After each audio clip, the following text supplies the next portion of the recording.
Good afternoon, everyone, and welcome again to the Stoner Report.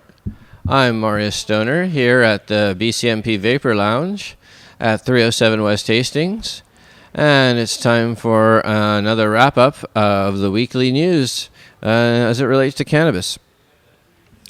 Sorry, I'm starting a little bit late today. It's nice and sunny, and everybody's in good spirits. We're hoping for a sunny weekend here in Vancouver. And we'll start off as usual with Canadian news.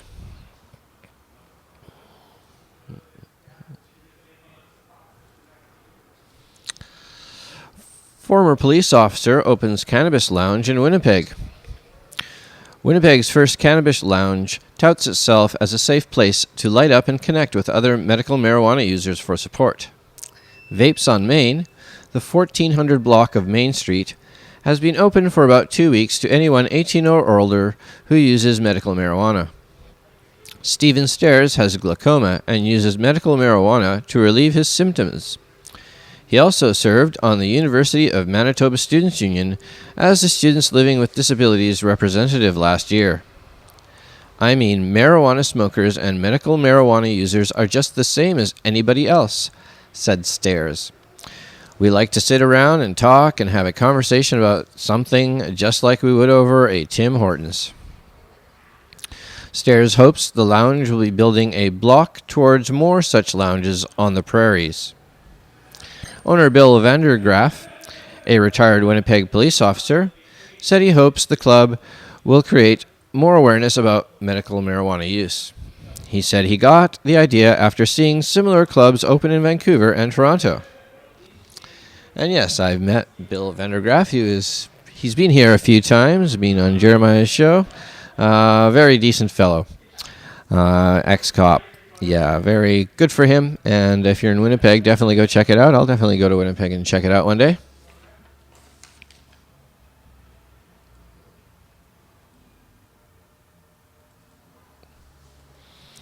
Ex-Premier Mike Harcourt, chairman of Medical Marijuana Company.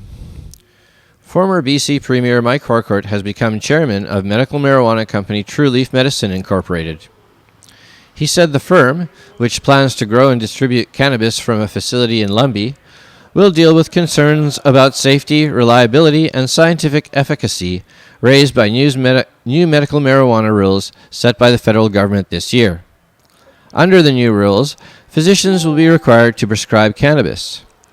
By separating fact from folklore, True Leaf has an opportunity to fill in the knowledge gap for both doctors and end users when it comes to aligning a specific ailment with a documented cannabis remedy, Harcourt said in a news release.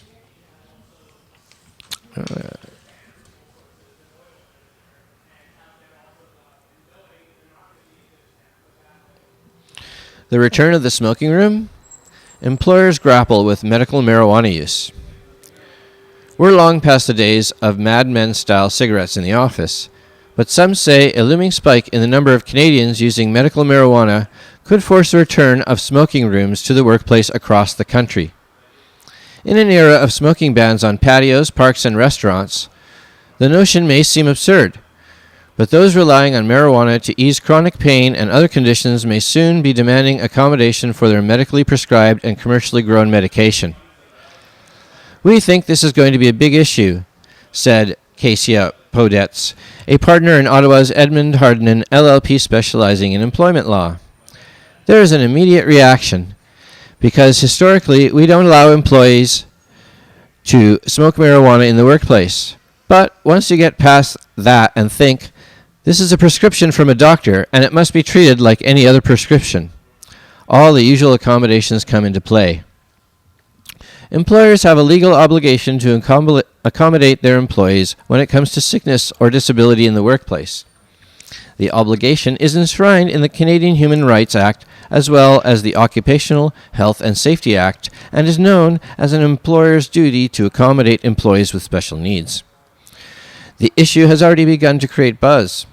In November, Corporal Ronald Francis, a Royal Canadian Mounted Police officer in New Brunswick, was stripped of his uniform after it was discovered he was smoking marijuana on the job.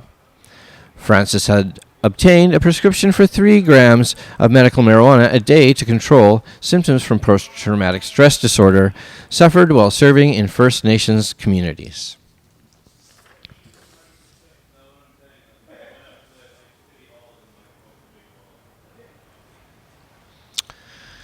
Wiz Khalifa arrested for medical marijuana possession. For marijuana possession. Rapper shares his experience with a jail selfie. Rapper Wiz Khalifa was arrested yesterday, the 25th of May, for marijuana possession after security stopped the musician at an El Paso airport, in Texas. He was jailed for a few hours, consequently delaying the release of his mixtape, 28 Grams. He was charged with a misdemeanor possession of 0.5 grams of pot, according to a statement, and released on a bond of $300. Khalifa, who was in El Paso to perform at Neon Desert Music Festival this weekend, was initially stopped because Transportation Security Administration discovered that he was traveling without identification. This led him being sent for secondary screening, officials explained. During that screening, the TSA officer located a metal container inside of the backpack which contained a prohibited item.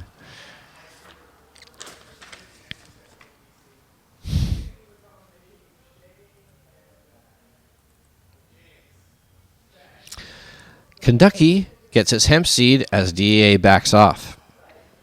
It's a done deal. A UPS truck delivered more than 250 pounds of hemp seed to the Kentucky Department of Agriculture this afternoon. It took a lawsuit and a lot of political pressure on DEA head Michael Leonhardt, but the agency backed away from its initial refusal to allow seeds to be imported. As the Associated Press reported this afternoon, the seeds arrived at the department's headquarters in Frankfurt, the state capital. They had been held hostage at a U.S. Customs warehouse in Louisville after being imported from Italy. At the last minute, the DEA refused to issue an import license for the seed, which was destined for research authorized under the Omnibus Farm Bill passed earlier this year. That prompted an intense and angry reaction from state officials, who promptly sued the DEA, the Justice Department, and Customs in federal court. And from Kentucky Minority Leader Mitch McConnell, who happens to be from Kentucky. It's not clear exactly what went down, but after 2 Wednesday meetings, the DEA started singing a different tune. One meeting brought together lawyers for the federal government and the state of Kentucky before a federal judge. The other was face-to-face between McConnell and Leonhardt. By the end of the day Wednesday, the DEA had backed down.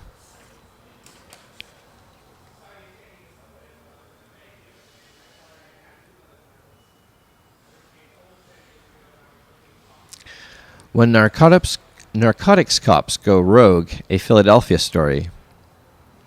5 years after a police scandal rocked the city, narcotics squads continue to operate like criminal gangs with impunity. By its nature, the war on drugs fuels corruption.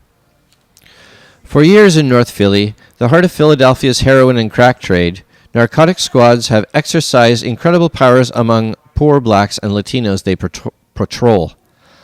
They have kicked in doors and manhandled people. They have put their hands on anyone they suspected of trafficking drugs. They have stepped on necks, literally. The fact that citizen complaints generally go nowhere has sent a clear message to the officers tasked with controlling the city's drug trade. You can do whatever you want to whoever you want as long as they're poor.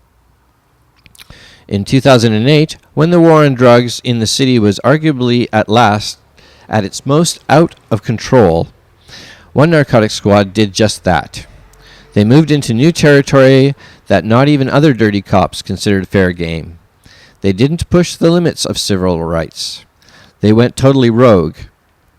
When the local press broke the scandal, outrage was voiced and cries for reform. Last month, after plodding forward for 5 years, a high-profile federal investigation into police corruption by Philadelphia Narcotics Squad was dropped. How did we get into a place where a narc squad becomes a roving pack of violent criminals and gets away with it? How can we get out of that place? Put yourself in the mind of a dirty cop. You've been getting away with everything short of murder for years, and in your dealings with dudes who run the drug houses you raid, it starts with pocketing some money you take off. Dealers, for example, subtracting from the slip you write up and submit the evidence the amount you want to spend on a weekend at the beach with your squad boys. You take property you find on dealers you frisk, and their complaints that you rip them off are ignored because it's their word against the cops. If you're the lecherous type, you cop a feel when arresting a hustler's girlfriend. Again, if she complains, you get away with it because you tell Internal Affairs she'll say anything to stay out of jail. Your abuses increase incrementally, and it gets going your way. It keeps going your way. Seems like everyone else does it. You'd almost be a fool not to. Anyways, that article goes on. I suggest you read it if you're interested.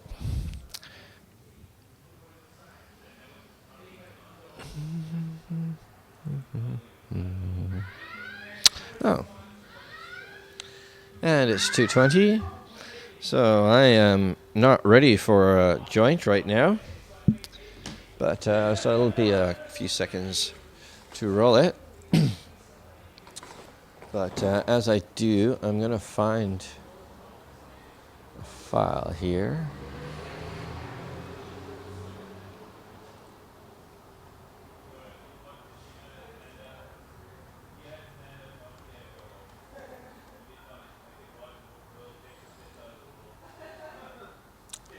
There we are. Yeah, Mark Emery's sentence ends in 40 days and 40 nights. So, with any luck, I have some beautiful Seedman's Haze here. With any luck, it won't be long after that in which he's free. Here we go. I haven't been showing you my buds, but it smells awesome. There's some Seedman's Haze for you. Sorry. There we go.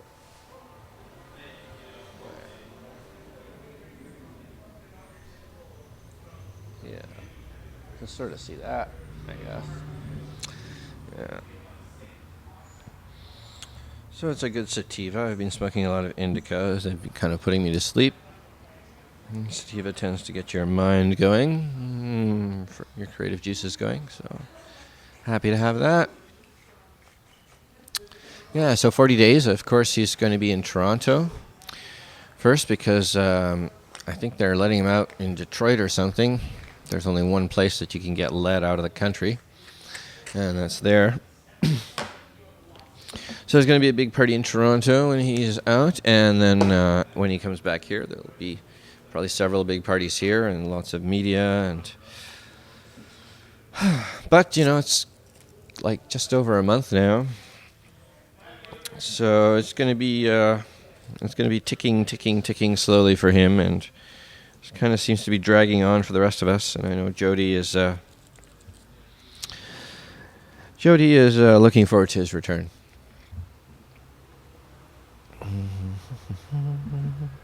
How's everybody in chat? Yeah, I forget it's 2:20. It's not 4:20, though it is 4:20 somewhere in the middle of the continent. Weird places. I don't know what it'd be like to live without seeing an ocean. That'd be really weird. I've always lived in Vancouver,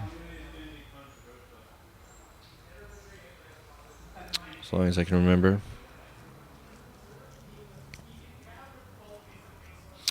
Hope all you guys. No, it's 40. I think it's 40. I could be wrong. Like that's what we're keeping track of. 40, 39. It's around there. It's kind of 39 or 40, I think, if you count that day.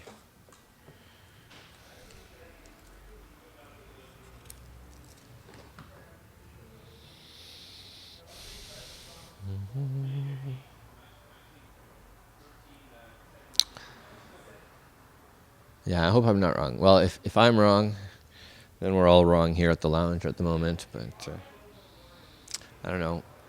I never learned how to count. I don't think anybody else has learned how to count. The cash registers do it all themselves these days. So who needs math anymore?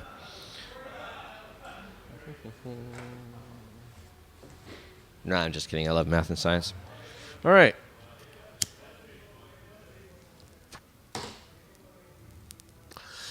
Happy 220, everybody. Spark 'em if you got 'em. Good to see you all.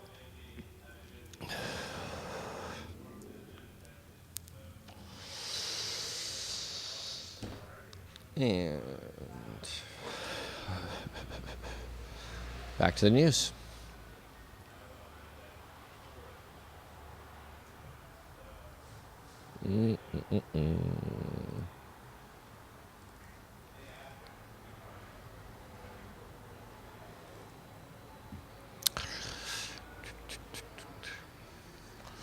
I think Marijuana Man pointed out that tweed is the most uncomfortable fabric there is. So, and I remember what the guy said when people ask, well, what is tweed? And they go, well, tweed is whatever you want it to be. If you want it to be a fabric, it can be a fabric. If you want it to be a medical marijuana dispensary, it can be a medical marijuana dispensary.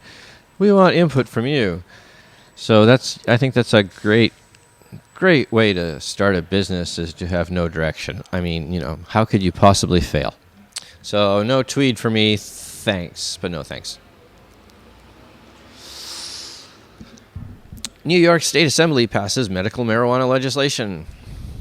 The New York-led State Assembly on Tuesday passed legislation that would legalize the use of marijuana for medical purposes, increasing pressure on the Senate to pass it before the session concludes at the end of June. The bill, dubbed the Compassionate Care Act, passed 91 to 34. The Assembly had previously passed medical marijuana legislation, and in April, Democratic Speaker Sheldon Silver said if the Senate were to take up all the legislation, the Assembly would pass it again. Democratic Assemblyman Richard Gottfried said particular strains of marijuana can help children with a rare form of epilepsy and patients undergoing chemotherapy. Lives could be made more tolerable and longer by enacting this legislation, Gottfried said. The Assembly's passage could be a possible indicator that Republican-led Senate is gearing up to act on medical marijuana. Last week, medical marijuana cleared its first hurdle and passed the Senate Health Committee, but its prospects remain uncertain. The measure would still have to clear the Republican-led Finance Committee and be allowed by both leaders of the Senate to go for a floor vote.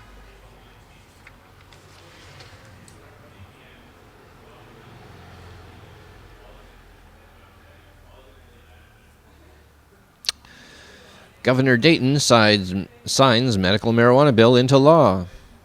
Minnesota joined the ranks of 21 other states Thursday where marijuana is legal medicine, with a law that is one of the nation's most restrictive. Democratic Governor Mark Dayton signed the legislation that sets up a medical marijuana program with tight controls over qualifying conditions and the way it is administered. People won't be able to smoke marijuana legally or access it in leaf form. I pray it will bring to the victims of ravaging illnesses the relief they are hoping for, Dayton said in a written statement. The compromise bill upset some of the medical marijuana advocates who say many people who need relief won't get it. But legislative backers say it is a positive first step that satisfied concerns of law enforcement and doctor groups. Dayton had said he wouldn't get behind a bill that those two entities opposed. Medical conditions eligible for treatment include cancer, glaucoma, and AIDS. A physician assistant or advanced practice registered nurse would certify a patient suffered from a qualifying illness.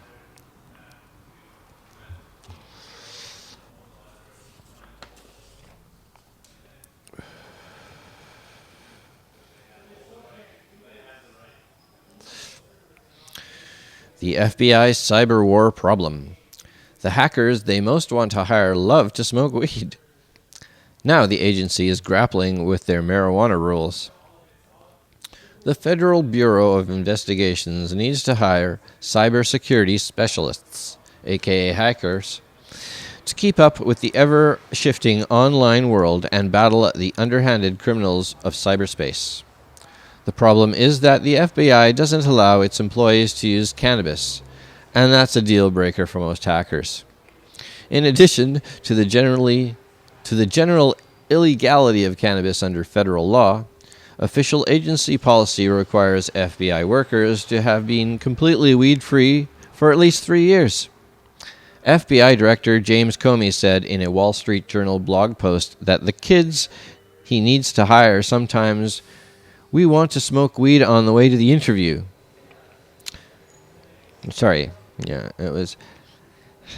I'll read that again. FBI Director James Comey said in a Wall Street Journal blog post that the kids he needs to hire sometimes want to smoke weed on the way to the interview. According to WSJ, Comey said the agency is trying to figure out how to amend its marijuana policy.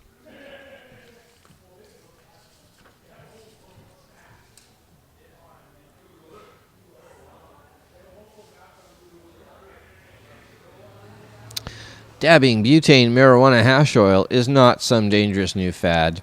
It's just like smoking a lot of weed. A recent study confirms dabs aren't the scary news substance the media portrays.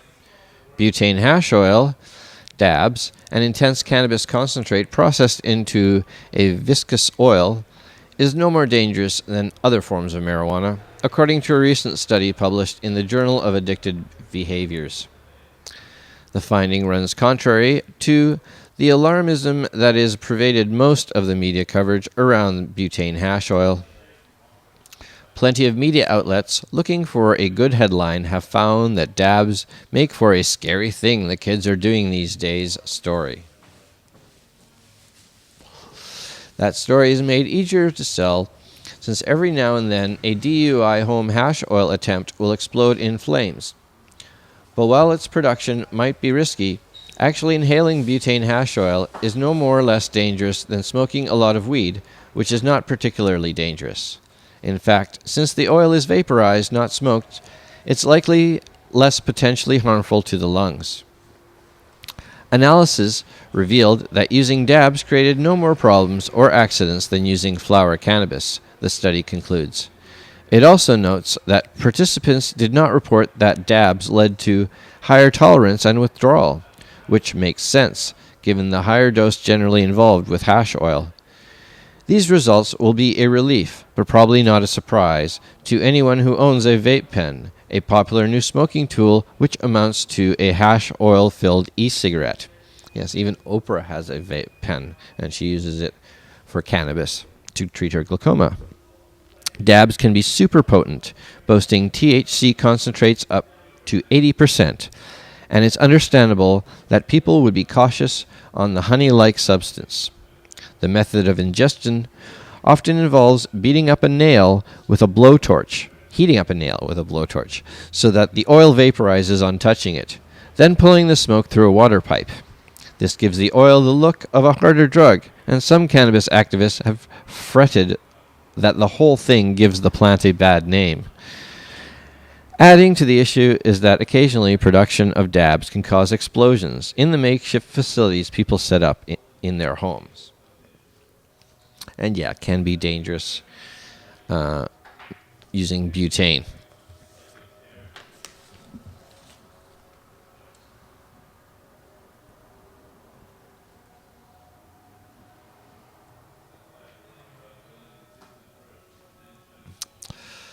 How hemp could replace petroleum as fuel. This outlawed plant, cultivated by humans for 8 millennia, would make a sustainable fuel. The following is an excerpt from Doug Fine's book, Hemp Bound, Chelsea Green Publishing, 2014. It was midday on February 10th, 2013, and I was very smoothly cruising south of Denver, Colorado, in a hemp-powered limo. A sleek, cream-colored 1979 Mercedes 300D, in fact, purportedly originally owned by Ferdinand Marcos. Plenty of space, the driver told me when I asked for the keys to the trunk before the drive. Imelda's shoes aren't in there anymore. Hemp oil was the fuel. But it's not the kind of thing that I, the pampered passenger, would notice if I weren't a cannabis journalist. The vehicle was equipped with a proprietary shock system that results in the sort of sensory experience I normally associate with waterbeds. The giant back seat, more of a back room, sofa, indeed all the seats, were covered in sheepskin. There was room enough for me to do my morning yoga back there. Regardless of the unbelievably comfortable ride's lineage, Bill Althouse, the chauffeur, was trying to demonstrate something on this enjoyable winter outing to Colorado Springs. What the long-time sustainability consultant and renewable energy engineer was showing is that today, in 2013, a plant cultivated by humans for 8 millennia can replace petroleum. In this same year, 2013, is a year during which, twice, we humans still no doubt surpass 2010's consumption of 37.7 billion barrels of oil. That's 87 million barrels a day, or a million barrels a second. I see sense that a deep application only works in the big leagues if the right varieties are utilized. All right.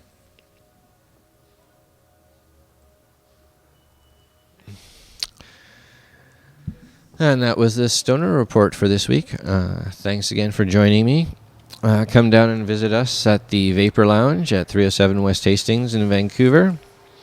Check out Vapes on Main in Winnipeg, the new Vapor Lounge that's there. Or, go to Vapor Central if you're in Toronto. Just go and smoke and vape somewhere, why don't you? And also check out our store downstairs. Ashley comes by every once in a while to show some stuff, and she'll be back one day, when the time is right, and the stars are aligned. And that's 307 West Hastings as well. Don't forget to go to freemark.ca and write Mark Emery a letter. He's only got a little over a month left, but he needs all the support he can get. And thanks again for watching. Don't forget, cannabis is the most advanced plant on the planet, and we're going to use it to save ourselves and save the world. Till next time, take care.